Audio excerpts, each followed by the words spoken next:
Hey y'all, it's Crystal. Thanks for coming by today. Let's wrap up the rest of my May reading because it's June now, so it's time to move on. So I did do a sort of mid-month-ish check-in to talk about the books I'd read, so far. I'll link it below if you missed it. But in that video, I talked about The Emperor's Railroad by Guy Haley, The Buffalo Hunter by Stephen Graham Jones, The 100 Years' War on Palestine by Rashid Khalidi, Coldbrook by Tim Levin, Revival Volume 1, You're Among Friends, a graphic novel by Tim Seeley, and Rotting Desires by Rianne Burnett. So let's talk about what else I finished out the month. And most of my month I did a lot of Zombiethon reading. Zombiethon is of course hosted by Kat over at Kat's Novel Adventures, and I had such a fun time this month diving into zombie books and zombie movies and zombie shows. It was so fun. And yeah, so I did read some more zombie stuff the second half of the month. But first, let's talk about Starling House by Alix Harrow, because my Libby hold for that came in. Yeah, so I had the audiobook on hold.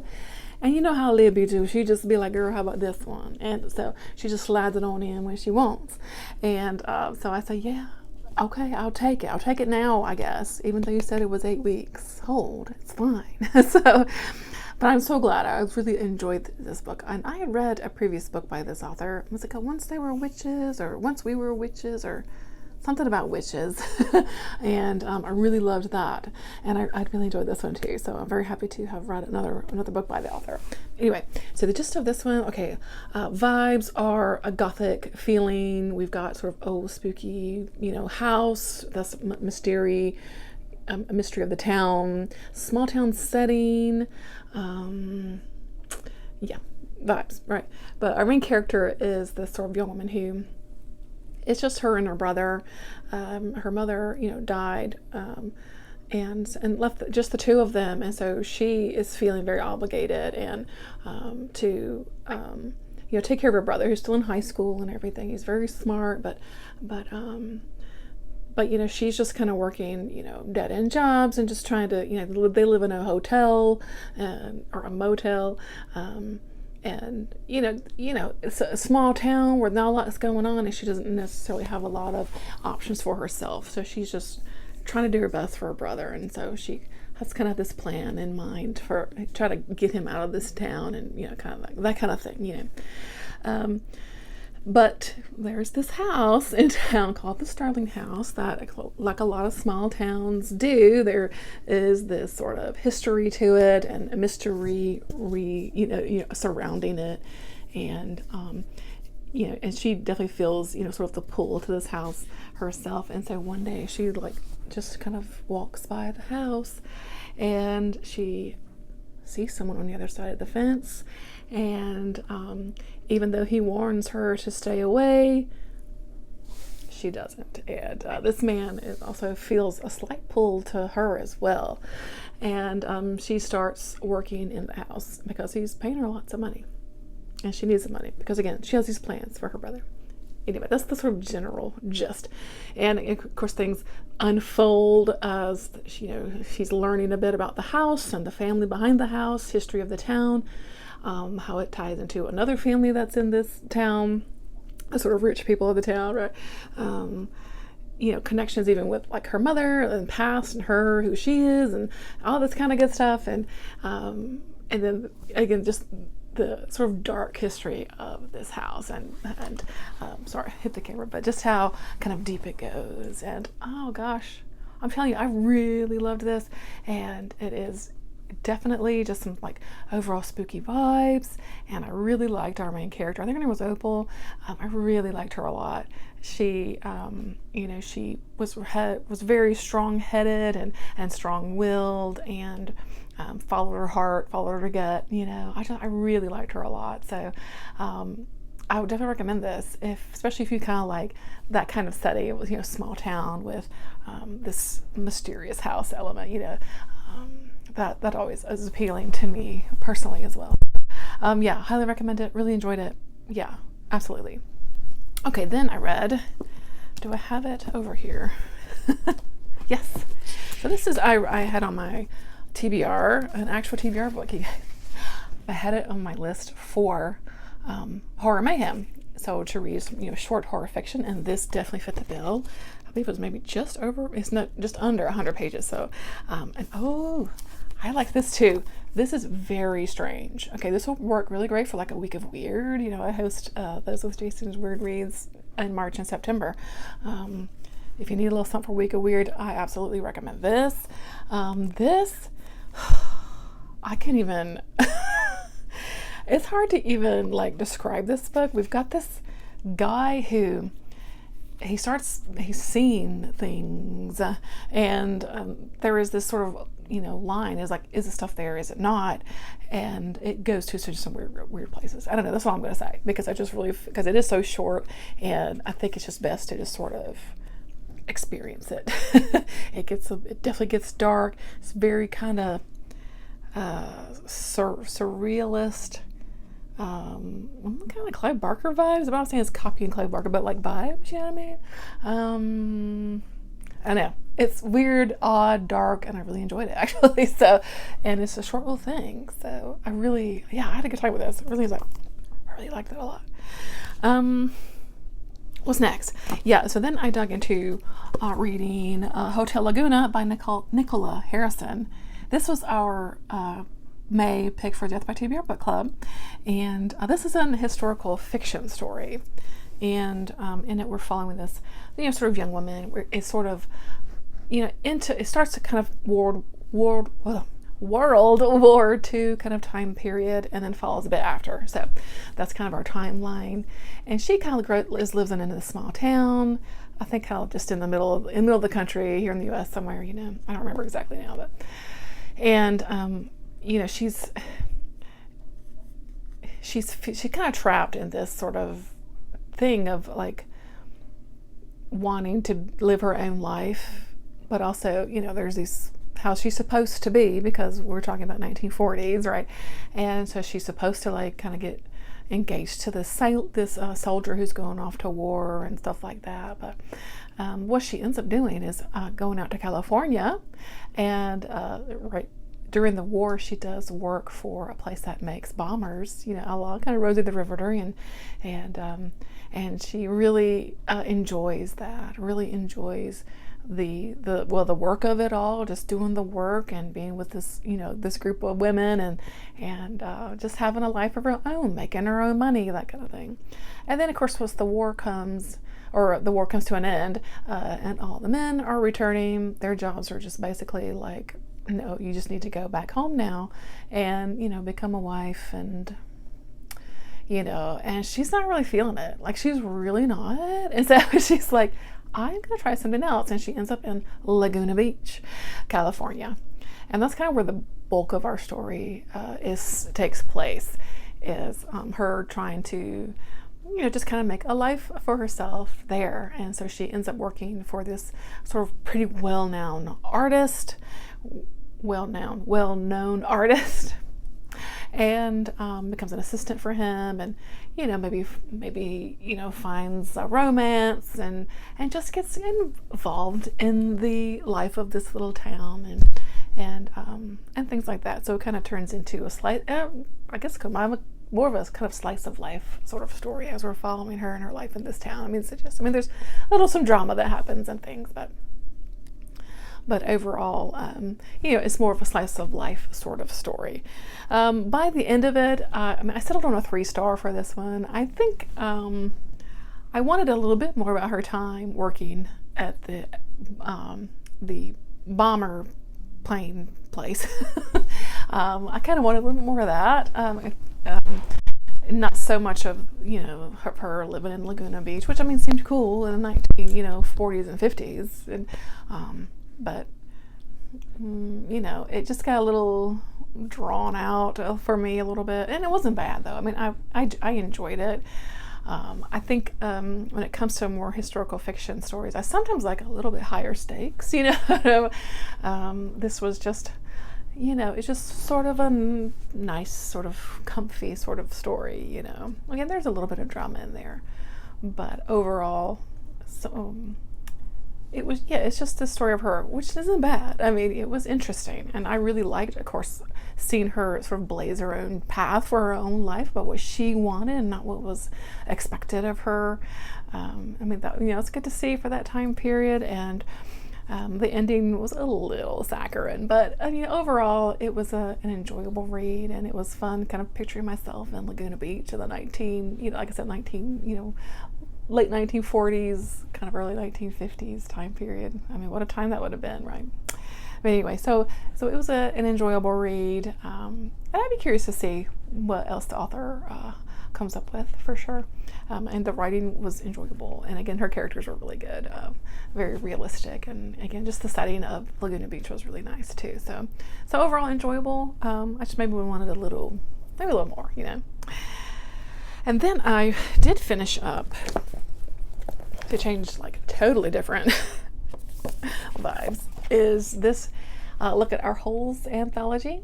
This is the anthology of voids and orifices that was put together by our very own Juan Valencia over at Played by Visions. I'm sure you follow his channel, but he put this together as a charity anthology. So I'm going to link it below. Please go buy it. It is a great cause, and you will want to read these. Okay, let me tell you, I really enjoyed the heck out of this anthology. Sometimes anthologies can be a little, up and down, because just all different sorts of authors, that kind of thing. But I'm telling you, this was a very just solid collection around this theme. And maybe it's the theme itself that sort of, I don't know, just sparked the creativity of these authors. I don't know, but I'm telling you, there's some good stuff in here. Favorites? Man, I don't know. Descend as Directed, I remember really loving that one. I remember really loving Ink and Void by MJ. Our own MJ here at Reading This Life, loved it. There was this one, Rowan Smith's Digging a Hole for the Children. Loved it. Alix over at the Bookubus has a story here, The Live Stream, very good too. 3 Eggs by Max Booth III was a silly fun one. I'm telling you, this is really good. It's just really good. There's a Hole in My Soul Where the Devil Got In. Yeah, that one is good too. That one is by Charlene Ellsby. Anyway, all of these were excellent. All of them were great. There's even a couple of graphic entries in here as well. Yeah, it's good, you guys. I can't recommend it enough. Dark stuff here, of course. I mean, but it's just good. Just good. Please go get it. Again, I'm going to link it below where you can find it. It's on Amazon to buy. Purchase. Get it. Okay. It's good stuff. Okay. Really loved it. Okay. Then I was kind of feeling more zombie stuff. And so I listened to the audiobook for Survivor Song by Paul Tremblay. This one had been on my list for a little while. I definitely wanted to read it. I said, you know what? Now's the time. The audiobook was available, I think. Right away. I didn't even have to put it on hold. And yeah, this was good. If you ever, sometimes you find events that have a prompts or something like that where you read a story of a book set in a day.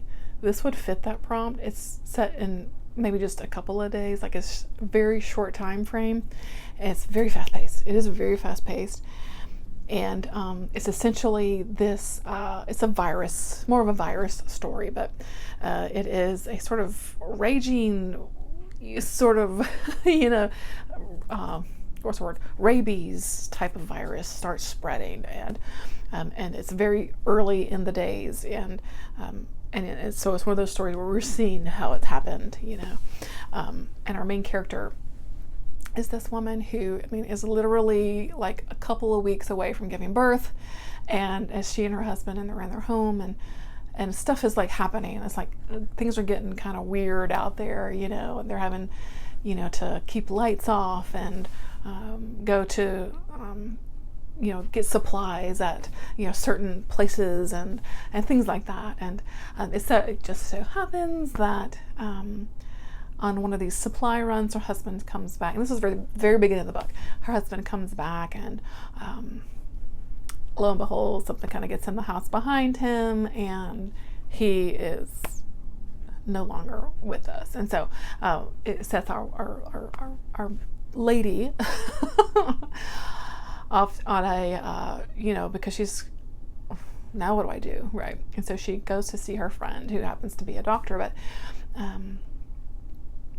and that this starts them, trying to find somewhere to go, because again, she is pregnant and may give birth, really at any time, because she's at that point where it could happen, and hospitals are just like getting overwhelmed, and stuff, this virus is spreading pretty quickly, so there's these violent areas about, things like that, and she's just trying to get somewhere safe, And like I said, it was very fast paced because it's told within, I almost felt like a 24-hour, time span or something like that, where we're just trying to see these people just try to find a safe place to go. And so I really loved this tension of, again, of what the early days of something like this would be like. The people freaking out. We saw some of that, I think during sort of COVID with people just acting out of their minds crazy about some stuff, things like that, and overwhelming hospitals and all that kind of thing. So it's not too far-fetched to kind of imagine just a little bit further if you throw in, a type of disease that makes people violent on top of everything, right? So I really liked this. I really did, and I'm someone, I've read a couple things by Paul Tremblay, and sometimes it's hit, sometimes it's misses. This one's a hit for me. I really enjoyed it, so definitely recommend it. But yeah, I liked it. It was good. Okay, next up, Libby did me again. She says, hey, I got another one for you. I know you've had it on hold for a while, but how about now? I said, okay. I said, girl, give it to me, because I definitely want to read this one. And that's Wandering Stars by Tommy Orange. This is both a sequel and a prequel, really, to They're There, which I loved. I love that book. I've read it a couple of times. Like, I don't reread much, but I reread They're There, and I love that book so much. And like I said, it's kind of a prequel and a sequel. It's kind of a book in a couple of different parts. So you got to have part one, which follows early days of, I don't remember the exact time period, but kind of post, I don't know, maybe post-Civil War, kind of, that time period maybe a bit earlier. Sorry, I didn't actually write that down. My apologies. But we'll pick up with our character Jude Starr, who is a young kid at the very beginning of the book, and he is sent off to the Fort. I wrote notes. Okay, the Fort Marion Prison Castle, which was down in Florida, which was created by Richard Henry Pratt. Now, Richard Henry Pratt is a real guy who, infamously, built the Carlisle Indian Industrial School. We started these sort of Indian schools of, stripping, Native Americans of their identity and all that, and their languages and their culture and everything. He has that, I wrote down, he has that infamous quote, kill the Indian in him and save the man. I feel like we've probably heard that quote before. And so we're following Jude as he goes to the school and then gets out, and then how he starts a family of his own, which leads us kind of a little family tree. We see a couple of his descendants as they are making their way, sort of through the world as, kind of, products of this kind of time frame, and products of this, having to go to this Indian school, and again, loss of culture, loss of identity. And at some point, he has a daughter named Opal, who ends up in Oakland, California, which you read there, or Oakland is set in Oakland. So I think that you can kind of guess where this is all going, is that, some of these are going to be descendants of our characters from there, right? And so we learn a little bit about, it's like a family tree almost. You could put together, okay, she married this guy and they had these two kids and everything. And it was really interesting. I really loved it, that whole sort of first part of getting the whole backstory of this family, because it felt really real, and it really fleshed out this family. And again, if you know from the sheer heartbreak and what's the word I'm looking for? I don't say downfall. That's not really what I'm looking for. cycle, I guess, of addiction that permeates this family. If you know they're there, you see that. And then as part 2 comes in, we're picking up kind of after the events of they're there, and we're following, our characters here and what's happening to them now as they're moving forward after these events. I don't want to spoil, of course, and how some of these cycles keep repeating. And again, you've got people dealing with, who are they as a native in living in Oakland, living in America these days. It has some darkness to it. It has some heartbreaking sadness to it. I definitely cried again. I cried reading there. I cried reading this one. It's just so good, you guys. I'm telling you, this author is just fantastic. You got to read there. You want to read there first, and then read Wandering Stars. But oh my gosh, I highly recommend them both. They are fantastic. So yes. And then I didn't have a whole lot of time left for the month. I do try to read some fun little silly books for Zombiethon every year, and so I found this more like a picture book through Libby that I read, Zombies Hate Stuff, by Gretel Stones, and it's for these really interesting illustrations. It'll be like a zombie in a field holding a balloon or something, and then you'll turn the page and it'll say balloons. It says like zombie hates balloons, and then about zombies hate cows. It's really kind of wonderful and funny, and it was really lovely actually, so really enjoyed that. And then I read a sort of graphic novel, I think I called it middle grade-ish graphic novel by Benjamin Harper called Hansel and Gretel and Zombies.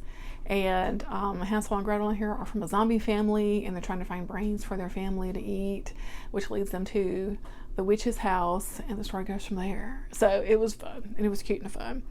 And that's kind of what I did. No, that's not what I did, because I did read another short story from this big zombie collection. So I've got one more down out of I don't know how many are in here. Anyway, so this is a Zombies, Tales of the Walking Dead. This is put together by Stephen Jones. What did I read? Let me check. Where is the table of contents? Here we go. So what I read out of here was Quietly Now by Charles L. Grant. And this was good. Charles L. Grant, man, is a really good writer. So, I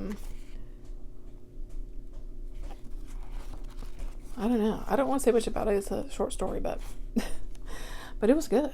And so yeah, I like that. Yeah, so out of here I've now read maybe let's see, 1, 2, 3,